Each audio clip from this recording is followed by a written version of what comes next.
পিনাকি ভট্টাচার্য, কনক সরোয়ার, ইলিয়াস হোসেন এবং অপর কয়েকজন অবসরপ্রাপ্ত বা চাকরিচ্যুত সেনা কর্মকর্তারা বারবার দাবি জানাচ্ছেন জেনারেল ওয়াকারকে গ্রেপ্তার করতে হবে। জাতিসংঘের যে রিপোর্টটি, সেই রিপোর্টে সেনাবাহিনীর ভূমিকার কথা উল্লেখ করা হয়েছে এবং সেনাবাহিনীর প্রধান যিনি সেনাপ্রধান জেনারেল ওয়াকারুজ্জামান এবং পুলিশ প্রধান চৌধুরী আব্দুল্লাহ আল মামুন, তারা যাত্রাবাড়ির ভয়াবহ নৈরাজ্য, সহিংসতা, নাশকতা পরিদর্শন করতে গিয়ে সেই বিভৎসতার উপরে বক্তব্য রেখেছিলেন। পুলিশ যদি আইজিপির নির্দেশে রাস্তায় নেমে থাকে, সেনাবাহিনী নিশ্চয়ই সেনাপ্রধানের নির্দেশের বাইরে রাস্তায় যায়নি। এবং জাতিসংঘের রিপোর্টে যেভাবে অভিযুক্ত করা হয়েছে ল এনফোর্সিং এজেন্সিকে, তার ভিতরে সেনাবাহিনী, বিজিবি, পুলিশ, আনসার, র্যাব, তার ভিতরে সেনাবাহিনী আছে এবং ওই রিপোর্টে বারবার উল্লেখ করা হয়েছে কিভাবে সেনাবাহিনী কি দায়িত্ব পালন করেছে, আকাশে, নিচে, রাস্তায়, সবখানে। র্যাবের ভিতর সেনা সদস্যরা রয়েছে, সেনাবাহিনীর ডাইরেক্ট যারা রাস্তায় ডিউটিতে ছিলেন তারা সেখানে রয়েছেন। তাহলে পুলিশের হাইকমান্ড যদি পুলিশের আইজিপি হন, স্বরাষ্ট্রমন্ত্রী হন, তাহলে সেনাবাহিনীর হাইকমান্ড সুপিরিয়র রেসপন্সিবিলিটিস সেনাপ্রধান জেনারেল ওয়াকারুজ্জামান কিভাবে এড়িয়ে যাবেন? এটা ফৌজদারি আইন বিশেষজ্ঞদের বিশ্লেষণ এবং অভিমত। আপাতত তাকে স্পর্শ করা হচ্ছে না। বিদেশে থাকা 3 জন অনলাইন অ্যাক্টিভিস্ট পিনাকি ভট্টাচার্য, কনক সরোয়ার, ইলিয়াস হোসেন এবং অপর কয়েকজন অবসরপ্রাপ্ত বা চাকরিচ্যুত সেনা কর্মকর্তারা বারবার দাবি জানাচ্ছেন জেনারেল ওয়াকারকে গ্রেপ্তার করতে হবে। দেশের অভ্যন্তরে এই শিবিরের লোকরা জেনারেল ওয়াকারের বিরুদ্ধে সোচ্চার। এমনকি এনসিপির নেতারা, এবি পার্টির নেতারা বিভিন্ন ফোরামের, অর্থাৎ জেনারেল ওয়াকারকে গ্রেপ্তার করা এবং এই দায়ে অভিযুক্ত করার দাবি সোচ্চার হয়ে উঠেছে। অতীতেও কিন্তু এই ট্রাইব্যুনালে এখন যাদের বিচার হচ্ছে, তাদের বিচারের পূর্বে কিন্তু এমন একটি দাবিকে জোরালো করানো হয়েছিল। জেনারেল ওয়াকারুজ্জামান, আপনি নির্ভর করেছিলেন অবসরপ্রাপ্ত ইকবাল করিম ভুইয়া সহ সাবেক অবসরপ্রাপ্ত মেজর জেনারেল ফজলে এলাহি আকবর এবং অন্যান্যদের উপর। প্রভাবিত হয়েছিলেন তাদের দ্বারা। তারা কারা? একটি গণতান্ত্রিক সরকারকে উচ্ছেদের আন্দোলনে যারা ডাইরেক্ট ইনভলভ। একটি নির্বাচিত সরকার ক্ষমতায় থাকা অবস্থায় আপনি আর একটি সরকার গঠনের জন্য রাজনৈতিক দলের সঙ্গে যোগাযোগের দায়িত্ব দিয়েছিলেন বিএনপি চেয়ারপারসনের গুরুত্বপূর্ণ উপদেষ্টা অবসরপ্রাপ্ত মেজর জেনারেল ফজলে এলাহি আকবরকে। কে আপনাকে এই পরামর্শ দিয়েছিল? কোন আইনে একটি সরকার বিদ্যমান থাকা অবস্থায় আর একটি সরকার গঠনের প্রক্রিয়ার ভিতরে আপনি গেলেন? কার নির্দেশে? কোন অথরিটিতে? সে প্রসঙ্গটা কিন্তু শেষ হয়ে যায়নি। ক্যান্টনমেন্টে কাদের ডেকে এনেছিলেন? আইনে দ্বারা নিষিদ্ধ ঘোষিত একটি রাজনৈতিক দল এবং তার প্রধানকে আপনি আদব তমিজের সঙ্গে কিভাবে নাম উচ্চারণ করেছিলেন আমি আর সেটা বলতে চাই না। নিষিদ্ধ ঘোষিত সংগঠন নিয়ে আপনি নির্বাচিত একটি সরকারের পরিবর্তে একটি সরকার গঠন প্রক্রিয়া শুরু করেছিলেন। এই কৈফিয়ত কিন্তু একদিন আপনাকে দিতে হবে যে কোন আইনে, কার পরামর্শে একটি সরকার থাকা অবস্থায় আর একটি সরকার গঠনের প্রক্রিয়ায় আপনি গেলেন। তার পরবর্তীতে আপনি সেই সব দলের নেতাদের সঙ্গে নিয়মিত বৈঠক করছেন, টেলিফোনে কথা বলছেন, হাসপাতালে যাচ্ছেন, আপনার দপ্তরে ডাকতেছেন। আর দেশটা যারা স্বাধীন করলো, আপনাকে যারা সেনাপ্রধান করলো, তাদের উপর যে নিবর্তনমূলক নির্যাতন, বর্বরতা, নারকীয়তা হচ্ছে, এমনকি বাঙালি জাতির সবচেয়ে শ্রদ্ধার সমস্ত অর্জনের সূতিকাগারের যে পবিত্র স্থানটি 32 নম্বর ভেঙে গুড়িয়ে দেওয়া হলো, তখনও কিন্তু আপনি সেনাপ্রধান এবং আপনার আর্মিরা সেখানে দাঁড়ানো ছিল। আপনি কি ভেবেছেন শেষ রক্ষা হবে?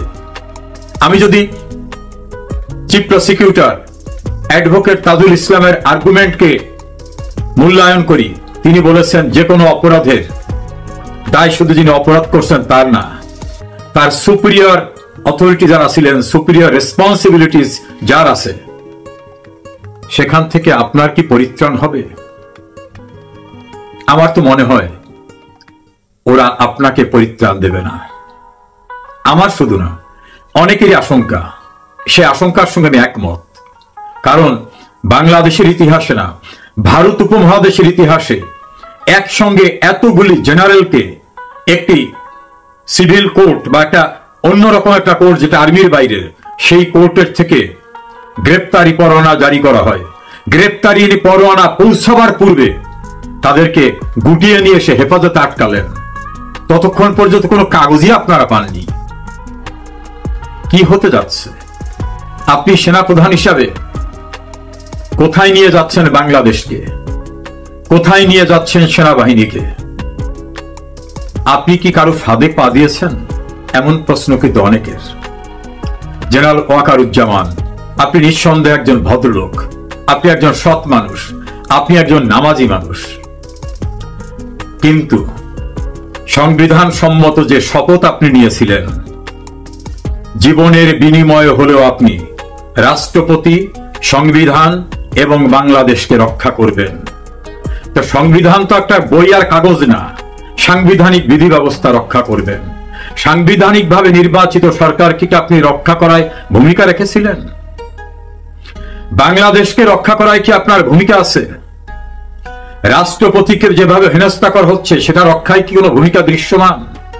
রাষ্ট্রপতির সব স্টাফ তুলে নেওয়া হয়েছে, তার প্রেস উইং তুলে নেওয়া হয়েছে, তাকে অশ্রাব্য ভাষায় গালিগালাজ করা হচ্ছে, যেটা রাষ্ট্রদ্রোহিতা, যেটা ফৌজদারি অপরাধ।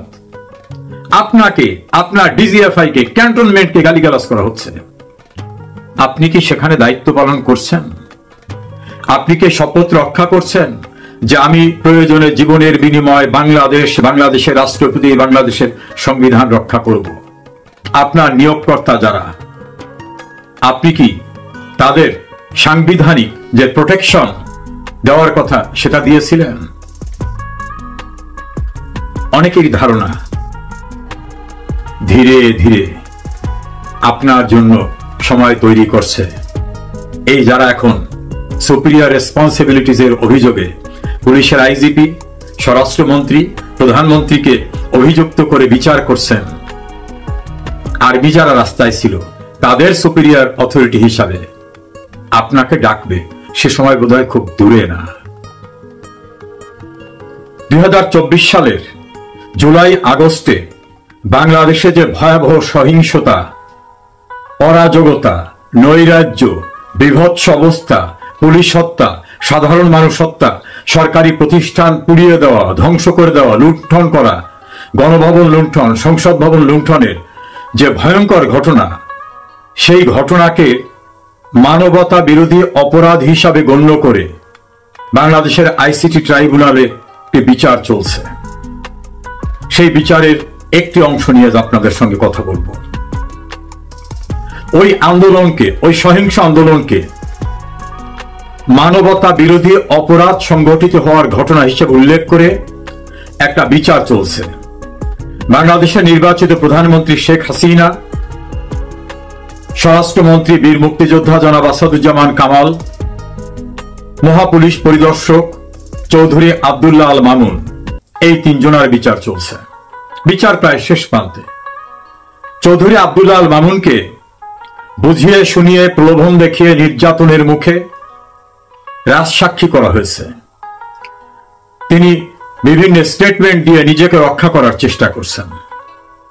আর অপর দুইজন এই বিচারের সঙ্গে আদালতে নেই, প্রধানমন্ত্রী শেখ হাসিনা এবং স্বরাষ্ট্রমন্ত্রী আসাদুজ্জামান কামাল। সাক্ষ্য পর্ব শেষ করে chief prosecutor advocate Tajul Islam তার যুক্তিতর্ক উপস্থাপন করেছেন। সেই যুক্তিতর্কের গুরুত্বপূর্ণ অংশ নিয়ে আজ আমি কথা বলছি। কিভাবে শেখ হাসিনা, স্বরাষ্ট্রমন্ত্রী এবং পুলিশের আইজিপি এই তিনজন আসামি হলেন সেটাকেই তিনি ব্যাখ্যা করেছেন। আমি সেই ব্যাখ্যার আলোকেই কথা বলছি। তিনি বলেছেন সুপিরিয়র কমান্ড রেসপন্সিবিলিটিস, অর্থাৎ ঊর্ধ্বতন কমান্ডারের দায় দায়িত্ব। এই অভিযোগে প্রধানমন্ত্রী হিসাবে শেখ হাসিনা, স্বরাষ্ট্রমন্ত্রী হিসাবে জনাব আসাদুজ্জামান কামাল এবং পুলিশ প্রধান হিসাবে চৌধুরী আব্দুল্লাহ আল মামুন দায় অস্বীকার করতে পারেন না। সুপিরিয়র রেসপন্সিবিলিটিস, ঊর্ধ্বতন কর্তৃপক্ষের দায় এবং দায়িত্ব, আইনের ভাষায় সুপিরিয়র রেসপন্সিবিলিটিস। সে কারণে যারা গুলি করেছে, যারা সহিংসতা করেছে, যারা তাদের কথিত মানবতা বিরোধী অপরাধ করেছে, তাদের সুপিরিয়র ছিলেন শেখ হাসিনা, সুপিরিয়র ছিলেন আসাদুজ্জামান কামাল, সুপিরিয়র ছিলেন চৌধুরী আব্দুল্লাহ আল মামুন। সেজন্য তারা অপরাধী, তাদের বিচার করা হচ্ছে। তিনি আরো বলেছেন অনেক পুলিশ গুলি করেছে, অনেক পুলিশ অন্যায় করেছে, আমরা গণহারে তাদের ধরছি না, আমরা কমান্ডিং লেভেলের যারা তাদেরকে ধরছি।